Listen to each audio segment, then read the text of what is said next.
Oke, di sini saya akan menjelaskan rangkaian yang digunakan untuk mengendalikan arah putaran motor. Jadi di sini terdapat 4 buah switch, yaitu S1, S2, S3 dan S4. Prinsipnya itu harus cross atau silang. Ketika S1 terhubung, maka S4 juga harus terhubung, dan sebaliknya S2 dan S3 harus open atau tidak terhubung. Nah, jadi prinsipnya itu seperti ini. Ketika S1 dan S4 terhubung, maka arus yang mengalir itu dari S1 ke S4, atau arahnya itu dari A ke B. Maka dia akan menghasilkan putaran motor searah jarum jam. Nah, itu kalau S1 dan S4 terhubung, maka arah putaran motor itu akan searah dengan jarum jam. Dan ketika S2 dan S3 yang terhubung, maka arah arusnya mengalir yaitu dari S3 ke S2 atau dari B ke A.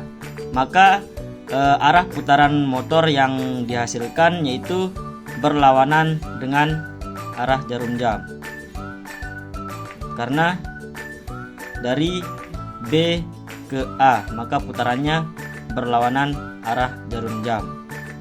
Bagaimana cara membalikkan putaran arah motor DC? Yang pertama, komponen yang kita gunakan itu ada 2 buah transistor tipe P dan tipe N, kemudian ada resistor, kemudian 4 buah IC, dan juga di sini ada diode sebagai pengaman, dan juga ada Raspberry Pi, dan terakhir ada motor DC.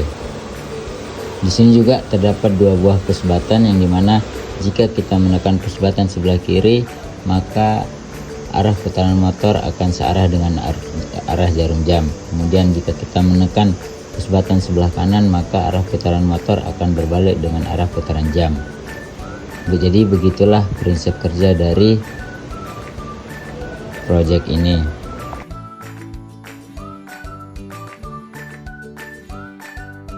Ya, baik, di sini saya akan menjelaskan tentang kode program menggunakan Tony untuk mengendalikan putaran dari motor DC.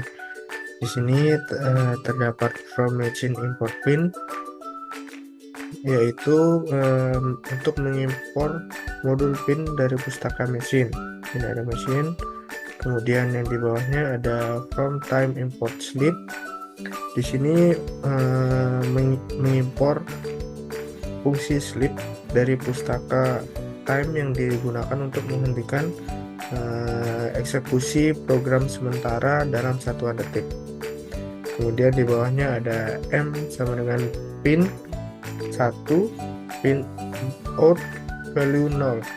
Maksudnya di sini yaitu untuk mengatur general purpose input output 1 sebagai output dengan nilai awal low atau 0 volt. Kemudian M di sini adalah variabel yang mewakili pin. Ya, di bawahnya ada variabel A, P, dan R dengan pin yang berbeda-beda. Untuk A yaitu ada pin 4, P itu pin 6, R dan R yaitu pin 9. Untuk value-nya sama-sama 0 karena untuk putaran nilai awalnya yaitu 0 volt. Kemudian di sini ada K1 sama dengan pin 14, pin in, pin pull down. Maksud dari line 9 yaitu K1 mengatur general purpose input output, 14 sebagai input dengan resistor pull down internal. K1 adalah variabel yang mewakili tombol atau saklar yang terhubung ke pin ini. Resistor pull down membuat pin dalam keadaan low ketika tidak ada tegangan. Ini ada pull down. Kemudian untuk K2 sama seperti yang K1, perbedaannya yaitu ada di pin 16, general purpose input 16. Kemudian ada di bawahnya yaitu selanjutnya while true. Di sini while true ada, maksud dari while true yaitu memulai loop while. Loop while yang berjalan terus menerus. Semua perintah di dalam loop ini akan dieksekusi berulang kali. Yaitu ada if ini apabila nilai dari K1 ini true, maka ketika tombol atau saklar yang terhubung ke general purpose input output 14 akan ditekan, ini maka akan dia berjalan. Kemudian untuk else if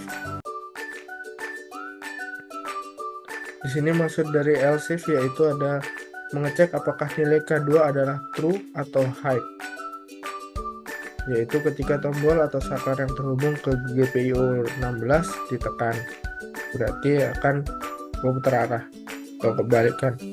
Sini kita untuk printnya yaitu lampa itu yang maju, kemudian di bawahnya itu print ngatret itu mundur. Kemudian ada else. Di sini else berfungsi jika kedua tombol di sini K1 dan K2 tidak ditekan atau low, maka blok else ini akan dijalankan. Else, maka MAPR-nya akan bernilai. Kemudian yang terakhir yaitu ada sleep. Di sini sleep 0,2 yaitu memberikan jeda selama 0,2 detik sebelum memulai loop lagi, sehingga perubahan status lebih terkontrol dan tidak terlalu cepat.